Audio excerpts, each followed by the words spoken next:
Hello and welcome to Wake and Jake, a morning episode for my New York Yankees. I'll give them a final soliloquy, if that's the right word. I don't think it is.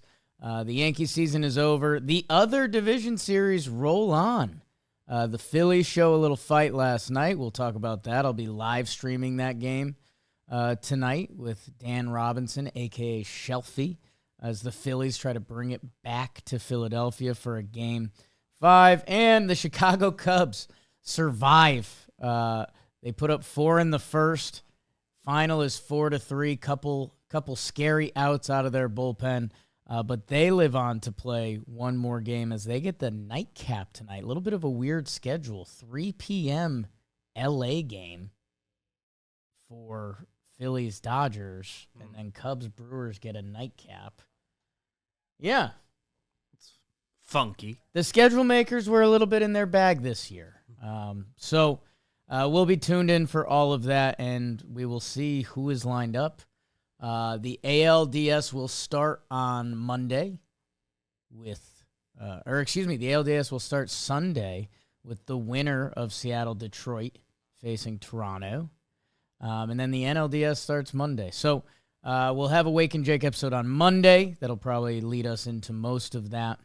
But we have to start with the one team eliminated and the one team moving on.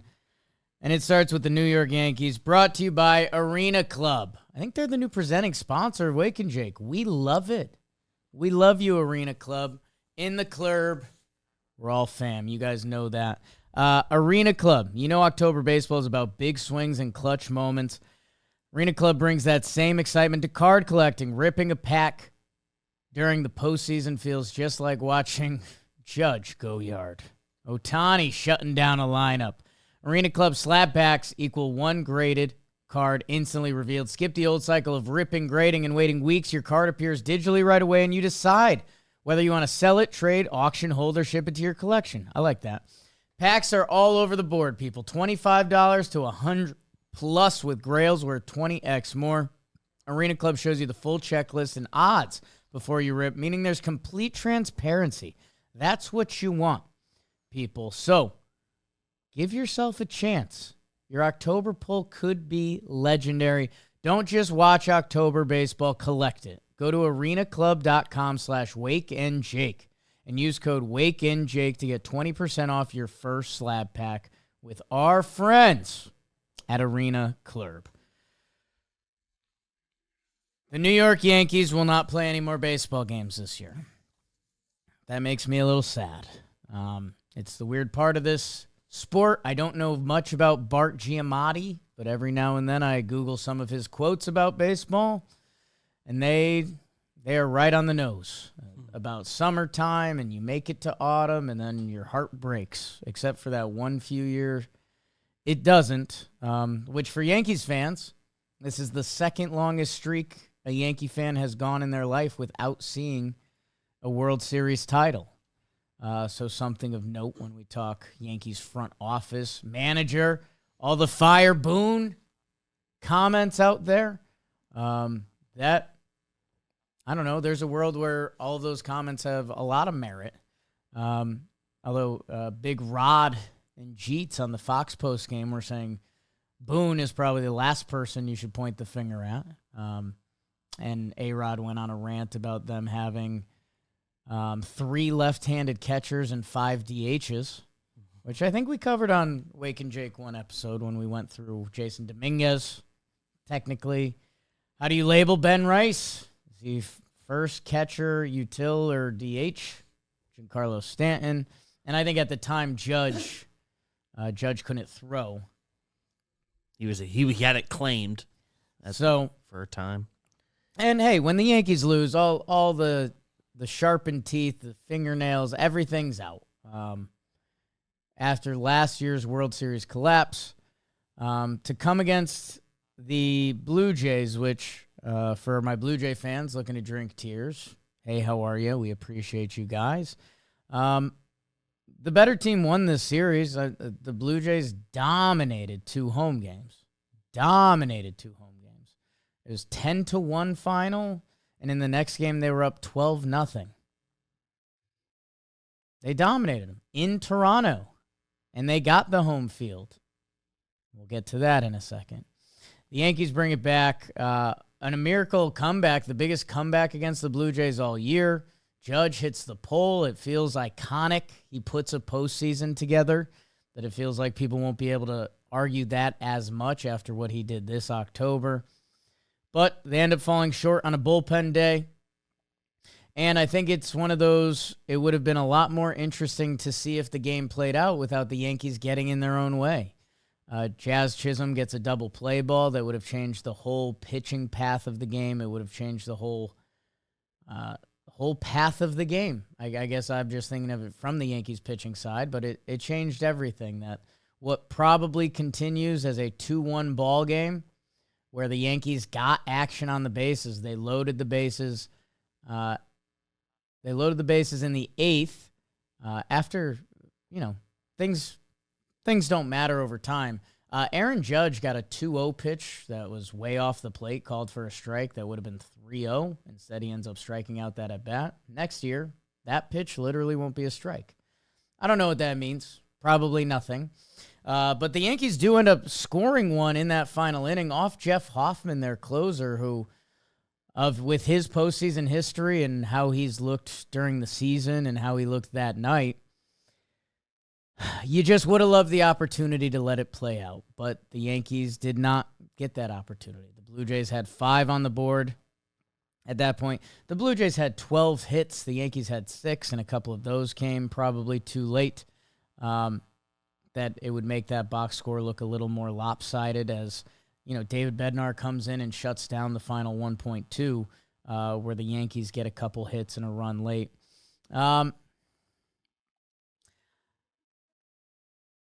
I'm very interested to see the next steps for the Yankees. It's an interesting little conundrum where starting pitching's their strength, and they're going to have Garrett Cole coming back next year. They should have Clark Schmidt at some point next year. You'd like to think there's a better version of Luis Gil after he's a little more healed from coming back from his injury before the season. That, starting pitching, which a lot of teams, that's one of their first questions. How are we going to get through the year? How are we going to get those innings? That question the Yankees should have answered pretty decently with a couple actual prospects also en route, that they're good there. It'll be interesting to see, will they potentially trade out of that depth to go address needs? They have a lot of needs in the bullpen, which is traditionally one of the easiest places to fix, but we would have said that last year with Devin Williams coming over to the Yankees, and he had a really rough season. Ended up being one of the go-to guys in the playoffs, so a little good redemption for him at the end of the year. But okay, for the Yankees, the big-budget Yankees, to address a bullpen, like they can do that easily. It gets very interesting in the lineup. Trent Grisham and Cody Bellinger were both free agents, and they both had really strong years. Or I guess Cody needs to opt out. We don't have confirmation on that. $25 million for 2 years, I believe basically? $25 million is what he'd be walking away from. Is it 1 year? This is the last year. Yeah, it would be the last year. So you'd assume he hits free agency because even with the year, he had a 5-WAR season, versatile, lefty, speed, defense. You'd like to think even if he got a 3 for 3 years, $20 million a year contract, passing on the $5 million that year, as he's entering his 30s, as there's a CBA up next year. You don't want to hit your free agency the year the CBA comes up. That I'd like to think he's going to be opting out. Very good chance the Yankees are going to be in on him coming back, but you have Jason Dominguez, who had a okay rookie year, that you'd like to think he's going to be very much in the mix for a Yankees outfield. So Dominguez in, let's say Belly's back for now. It could be him. Maybe they get in the Kyle Tucker game. Maybe they stay with Trent. Maybe they go to another outfielder. But one outfielder. That's, again, not a crazy wish list. After that, they could stand pat. Obviously, you're talking bench, util, stuff like that. It's going to be very interesting how they treat catcher and shortstop. Austin Wells had a benign season, is how I'd label it. He was out there. The defense was okay. The offense was a minus. I think he landed literally at 0.0 WAR. Like Rod said, with him and Ben Rice and Ascara, it's all lefty catchers. I'll be really interested to see if there's JT Realmuto rumors with them as a potential right-handed catcher. Maybe he can play some first base, take a little bit off the knees, take a little bit off of Ben Rice. It can allow you some roster flexibility a little bit. A leadership guy, a guy that's played in a lot of big games. Interesting. I mean, he's going to have a market. He's a catcher that can still play and is well respected. Wonder, with the money they have coming off between the 2 free agent outfielders and whatever else, it's a decent chunk of change and some dead money that comes off the books. Hicks's contract is over, all that. They're like, without obvious holes, they can splurge on a guy who would be splitting the catcher position. That Sean Murphy, there weren't rumors. I think there were after the season, oddly enough. So, and then sweet Anthony Volpe, the Italian boy from Jersey, shortstop, who after 3 years, he's put up some of the worst offensive stats in baseball. The defense has high moments. It has consistent moments. It also has inconsistent moments. And this postseason, which we came off of last postseason where he had a nice run, being like, hey, could it be an interesting combo if Volpe has another big October that we just say, well, he plays defense at shortstop. He's team controlled. In New York, October's what used to matter. He has one swing against Crochet, and we're all like, all right, I don't know. Maybe he's 24. Maybe this is like what we signed up for, whatever. He goes on the rest of the postseason and very much struggles. And he's now become an internet meme because in his final at bat, where I think he was 1 for 15 in the series, 13 Ks. He finishes the ALDS 1 for 15. The one was a double. Sure. And 11 strikeouts. And I think that double came early that you can... Game 1. You can butter knife the stats to make them somehow look worse than that. That it ends with him holding 3 bats on deck, all weighted. Pretty heavy. Actually heavy. 5'9", 170, the shortstop. Comes up for the first pitch, shows bunt. Takes a strike down the middle for the next pitch, which not sure what you could be looking for. Takes another one that looks borderline, and he's never acknowledged that borderline exists. And then he swings through a pitch in the dirt, and he leaves to a bunch of boo birds. And will he be back?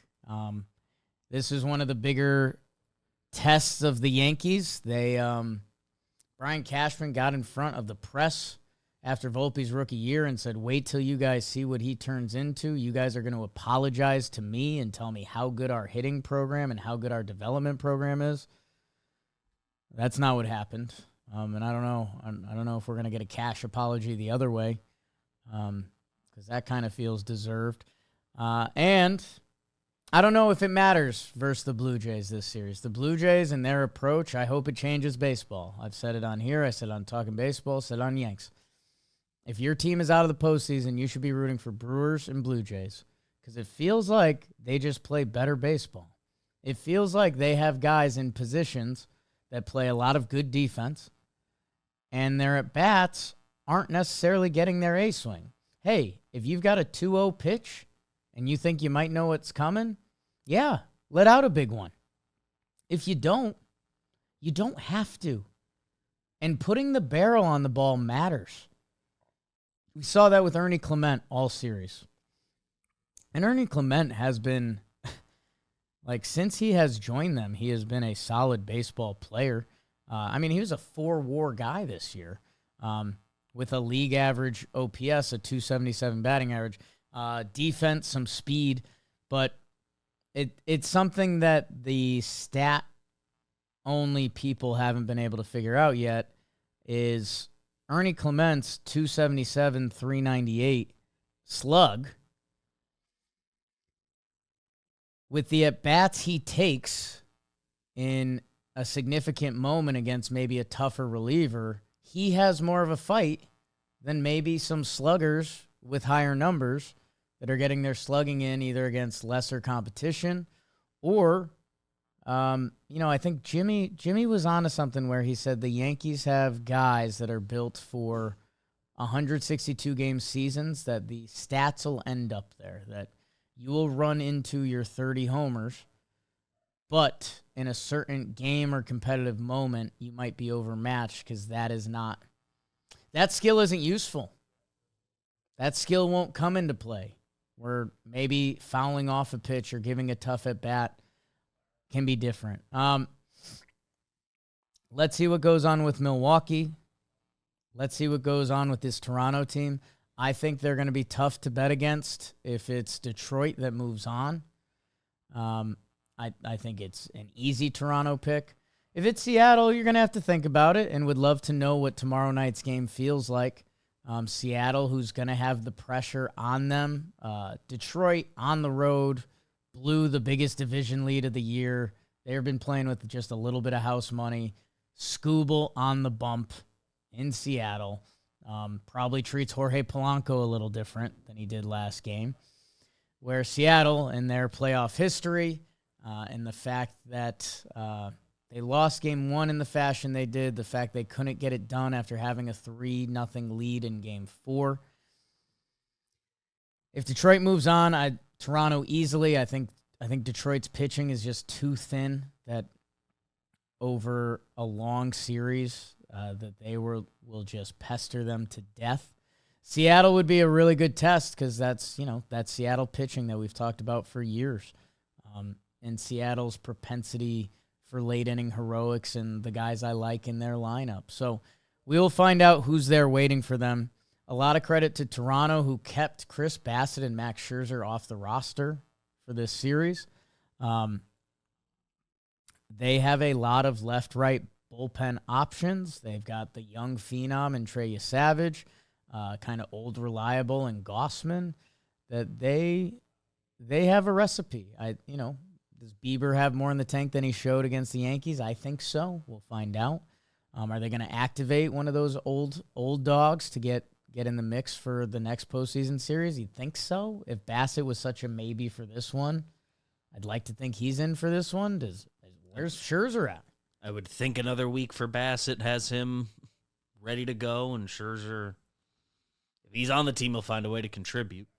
It's Max Scherzer. So, credit to the Blue Jays. For the Yankees, Judge turns 34 next year. Garrett Cole will be back probably May, June, coming off of Tommy John. He's going to be 35 next year. And hey, we've seen some of the old guard pitchers. We saw Verlander and Scherzer continue to twirl the pill, so let's see what that looks like. 16 years without a World Series ring. Second longest time in franchise history. And it feels like something's missing, and we all know it. The Yankees that went to the World Series last year, it was Soto and Judge. Like, if it was a recipe, there's a pinch of Glaber in there. Some pitching performances, obviously you need that. But it was Judge and Soto and Stanton in the postseason. Stanton over Judge that postseason. That against two AL Central teams that postseason. That I don't know. I don't know if they can adjust enough on the fly because it seems like they need to revamp their minor league system because they went pretty much 3 true outcome, exit velo. I think something that is formed and I believe in now is that with analytics and stats, I'd say 90% of it is really good for pitching. I'd say hitting, it could be less than 50. It could be 30. Because hitting, you got to find a way to hit that ball. Like pitching, you're just throwing it. There's more spin. There's more movement. The harder you throw, that's the recipe. I think there's something to not having, if you can't hit locations with it, I think that matters. But in general, the grosser the stuff, that's kind of what works. Unfortunately, that's led to a bunch of arm injuries as well. The hitting side, there's more art form to it. Like, know the situation at hand. Know if you need to get your A swing off. Know if you just need to survive an at bat. Know if you need to drive some pitch counts up. Know if slapping a ball the other way, if you get a ball you can do that with, potentially gives the team a better shot to win. And I don't think the Yankees believe in that. I think the Dodgers, who are the high-class version of what you'd want the Yankees to be, because the Yankees aren't going to play Brewer ball. Like, the Yankees aren't going to throw a bunch of 26, 27-year-olds out there that just have heart, hustle, and contact. Like, they're not going to change that much. They need a dose of that.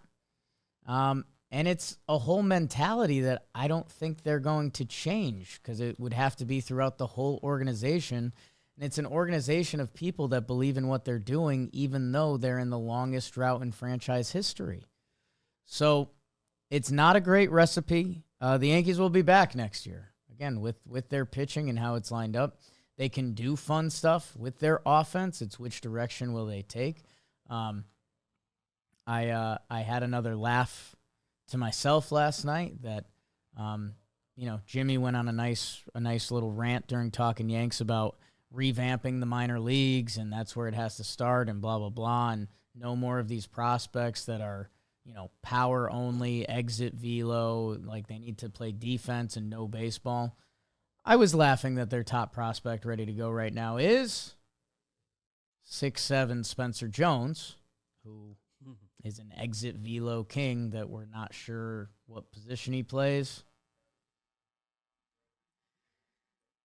Yeah, so we will see with the New York Yankees. They are out of the postseason, so if you're someone that comes here and doesn't enjoy me talking or being sad about them, well, you've got to buy for a little bit. That's the good news. Should have a few weeks. Yeah, you got a little bit of a safe space. So, sad ending to the season, and I say this whenever I don't know if people care. I don't know if it's cheap. I said it in Talking Yanks last night, and John didn't seem to flinch, but the easiest amount of likes I could get on a post any year is just posting a DraftKings bet saying, here's the Yankees to win the World Series. I don't have that bet this year. I had it with Judge and Soto. I don't know. I saw two generational hitters.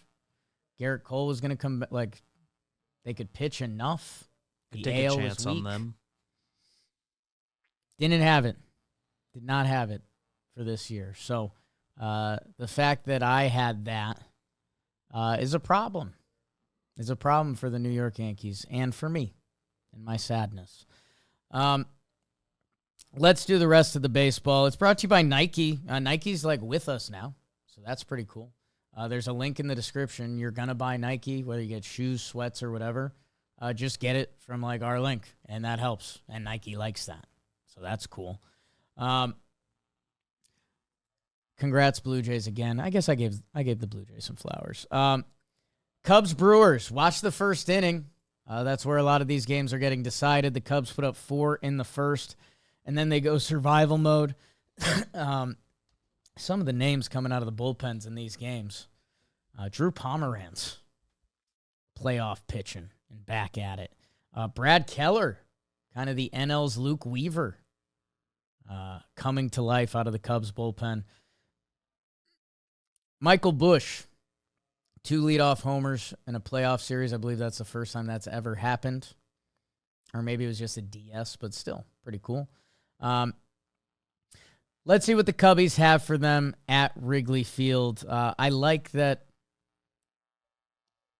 the home field may have helped in this game, although an infield fly pop-up was an interesting watch if you have a free moment of work. I believe the Brewers are going Freddie Peralta today.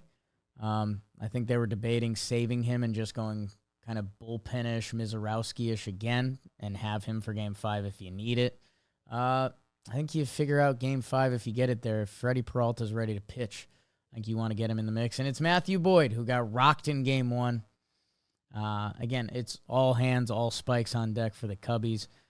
for both those fan bases, just know, I mean, I'm at this point, I'm rooting for Game 5s and highlights or walk-offs or things of that nature. The Cubs lineup still hasn't had like their signature game. So maybe they can have that today. Again, sorry, Brewers fans. I'm just rooting for the series at this point. But, to have all your damage done in one inning and then just watch them slowly try to come back against you. The most runs they scored against the Padres was 3. So let's see if the Cubs offense can really show up and take a little bit of the pressure off of that pitching, or will the future of baseball be here with the Brewers and their approach at the plate, along with the depth of their pitching staff? Tigers, Mariners, I guess I talked about that a little bit. Great comeback by Detroit, down 3-0, and the way their offense has been, you're almost like, hey, this is probably it. Seattle's got a good squad and good pitching. They match with a 3-run inning. They keep running from there. The homer ball comes out. Detroit's going nutty. I know there were some images of not the most packed stadium. Weird times for some of these games. I don't really know what to do about that. But it was loud. So I think more people got there, and Detroit fans were ready to rock in the Rock City. Like I said, pressure's going to be on Seattle. And I don't know who goes on. I do have one open World Series bet on a baseball team, if Wake and Jakers remember. It's Detroit. The cash-out option, it's a $20 bet to win $170, I think. Cash-out right now is sitting at 18. If the Tigers win this game in advance, I think we're in the plus money, and maybe I'll cash out. As I told you, I would be picking Toronto, so maybe I should just do that. And then Seattle, Jimmy Norp has just joined our company, and he is a Detroit Tiger fan, and he's a delightful guy. If you're not familiar with him from our warehouse games or Major League Wiffle Ball. Seattle and the story of that franchise and Cal Raleigh's season, I'd say both of these teams are a win. Detroit has kind of tried to do things the right way, a mix of prospects and signing guys. The Javi signing is tough, although he has been fantastic for them this year in this postseason.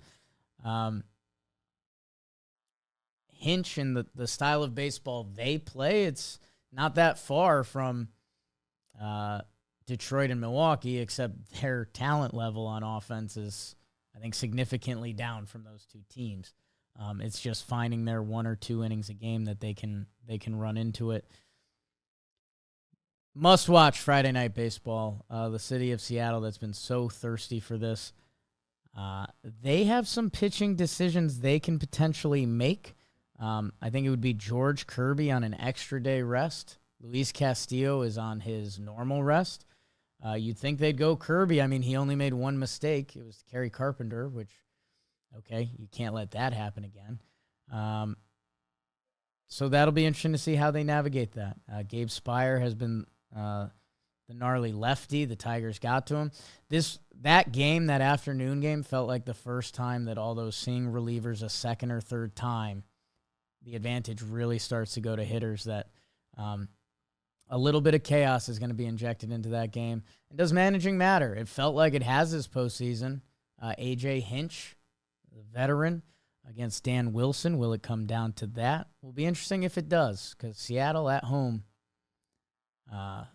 disadvantage maybe with the starting pitcher, because Skubal should have the advantage on everyone.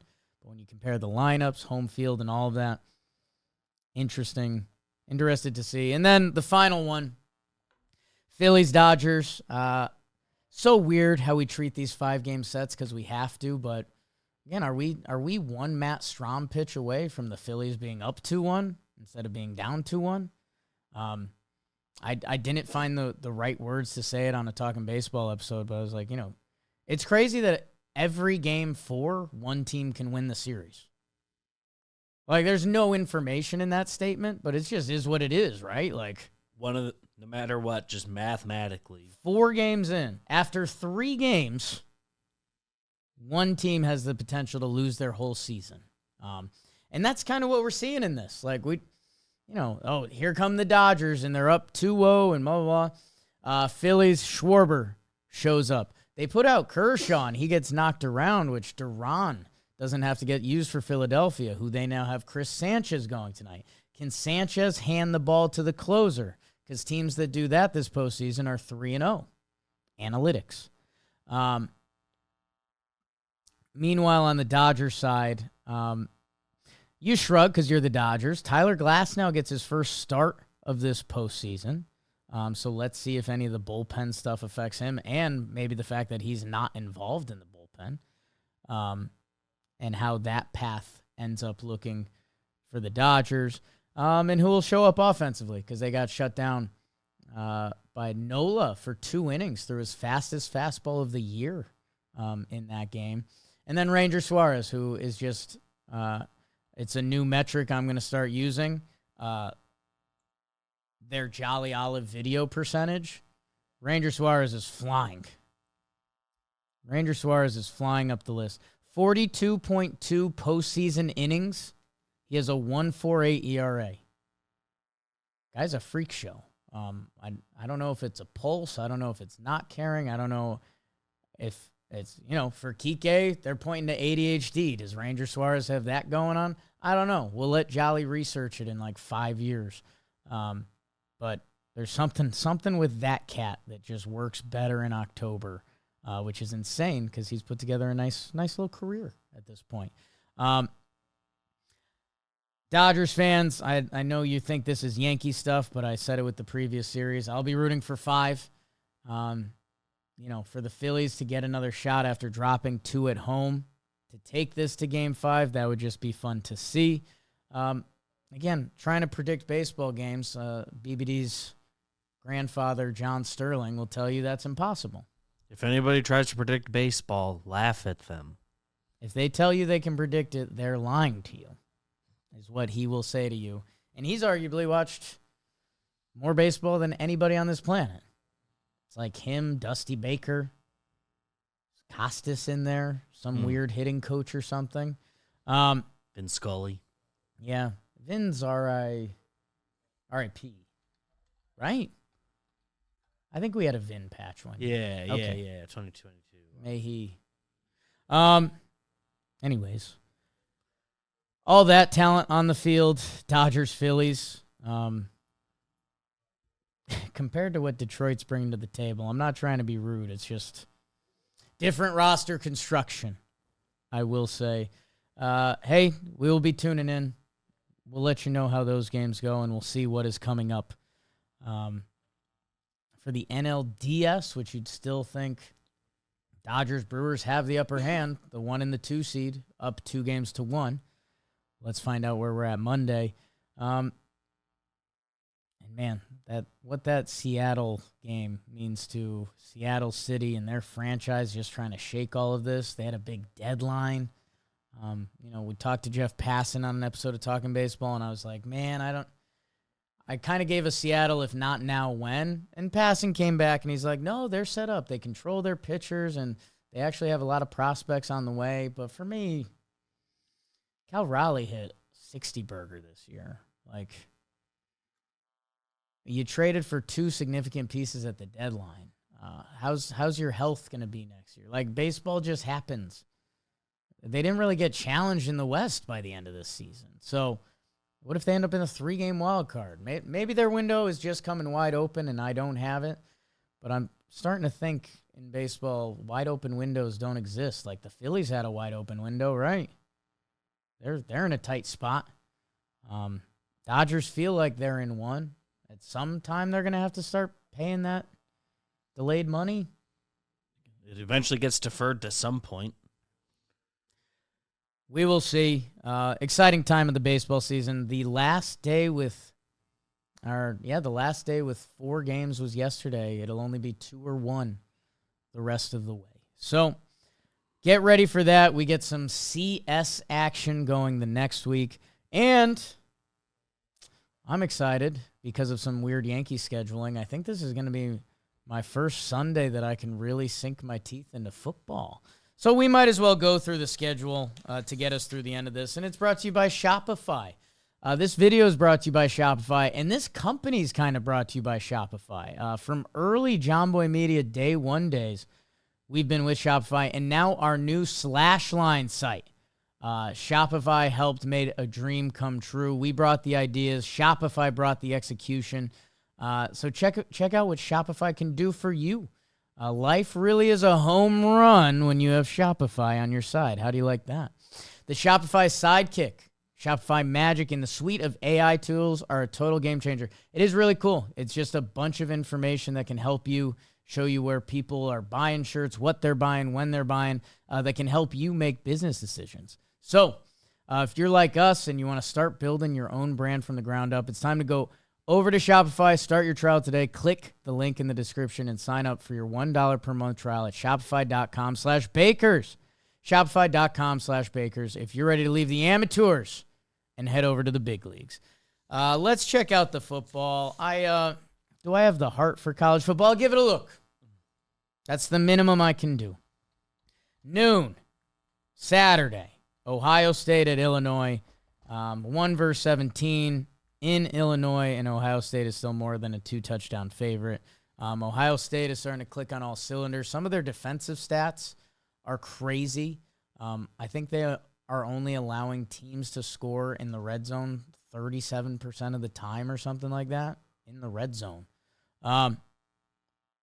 So we'll see what's going on with that. Alabama at Mizzou also at noon. Did you know Mizzou is 14th in the country, 5-0?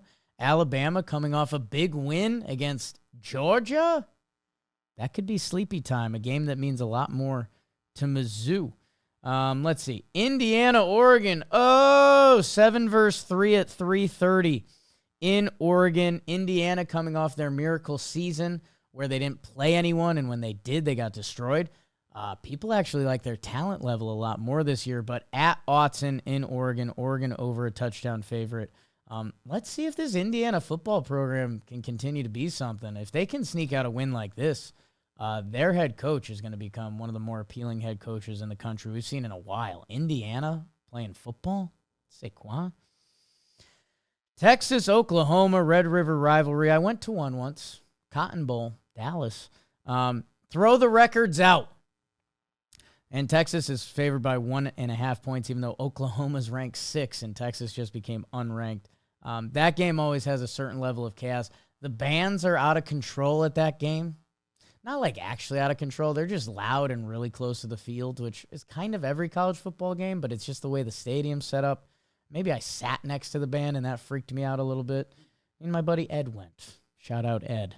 Let's see. Notre Dame, Florida, Texas A&M on the road, Georgia, Auburn, Michigan, USC for your 7:30, Arizona, Utah late night. So, yeah, there's games out there. I think that Indiana, Oregon is supposed to be the marquee, which Indiana being a marquee football game doesn't make a lot of sense. Hasn't in the past. The league, the association, the NFL, Birds versus G-Men tonight at MetLife at 8:15. We'll check it out. We'll see what's going on there.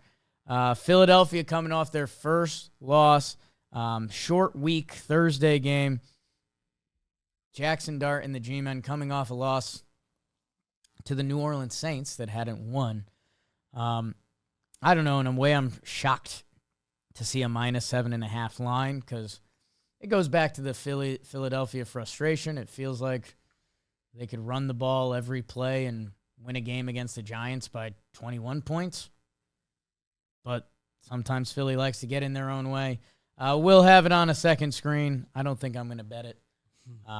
Maybe I will. We got TVs going. Sunday, what do you need to know? Foggy London town. My Broncos are facing the Jets across the pond. Hell yeah. I'll check it out. Hotspur Stadium. Should I get a flight? Guys, postseason baseball's still going. Anyways. Yeah, we'll check it out. The Jets do not have a win. The Broncos coming off an Eagles win that hopefully can start elevating them to one of the elite programs in the NFL. We'll see what that looks like. I don't think I'm going to start Justin Fields in fantasy. London game against the Broncos, we will see. 1 p.m. Colts, Cardinals. No, thank you. Dolphins, Chargers. Not really. Patriots, Saints. Also a little bit of a pass. We'll see if the Drake May has become the sexiest kind of NFL debate name right now. Patriot fans have been all in. As you'd expect, their young quarterback that's shown sparks, if nothing less. Also some butter knife stats that put him in good company. Coming off a big win against the Buffalo Bills, can they continue that against New Orleans? If he puts up a sparkler, the Drake May conversation is going to change to potential like top 5 quarterback type stuff. If he throws out a dud, the haters will be out in full force. Pittsburgh versus Cleveland, not really. No, thank you. Carolina, Dallas. Get your fantasy guys in the game. I think I'm going to spot start our friend Bryce Young, who we met at Fanatics Fest, because that Dallas defense is horrific. And just as a reminder, they have 2 wins. It's against the Giants and the Jets. That's our new fun fact going forward about the Cowboys. Seattle at Jacksonville. That's a sneaky, fun Madden game. Jacksonville sneaks out the late win down the stretch against the Chiefs. They are 4-1. The Seahawks, both of these teams have frustrated me in my fantasy life because I think if they just gave Kenneth Walker the ball more, they would be a better team, and they might not have lost to the Bucs late in that game. A lot of fun talent. Feels like an actual Madden game. Madden uniforms, Madden rosters. That's a fun, weird 1 p.m. What you thought was going to be the game of this time slot, the Rams and the Baltimore Ravens are teeing it up. The Rams at Baltimore over a touchdown favorite. No Lamar. Baltimore just sprinting the wrong direction. Crazy how quickly it's turned down there. At 4 p.m., only 3 games. Titans, Raiders, no. There will be some lowlights from that game.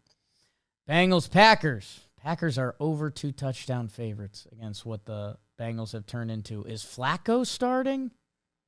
Oh, my God. Tampa Bay hosts San Francisco. That should be delightful. Similar uniform colors, so I hope they sort that out before the game. That was always the worst. Play an online game of Madden, and you guys accidentally wore like the same color uniform. And the game didn't know. It's a video game. They actually picked the white. You're both wearing white tops. You're just like, I can't see shit. Tampa Bay favored by -2.5. The San Francisco Giants are Giants.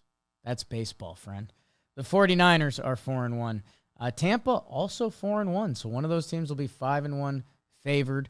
My guy Ryan Rosillo, a new exercise he's been running is how many, if they just did an open NFL expansion draft, including head coaches, where would Kyle Shanahan get drafted? It's an interesting combo because it's a handful of the quarterbacks.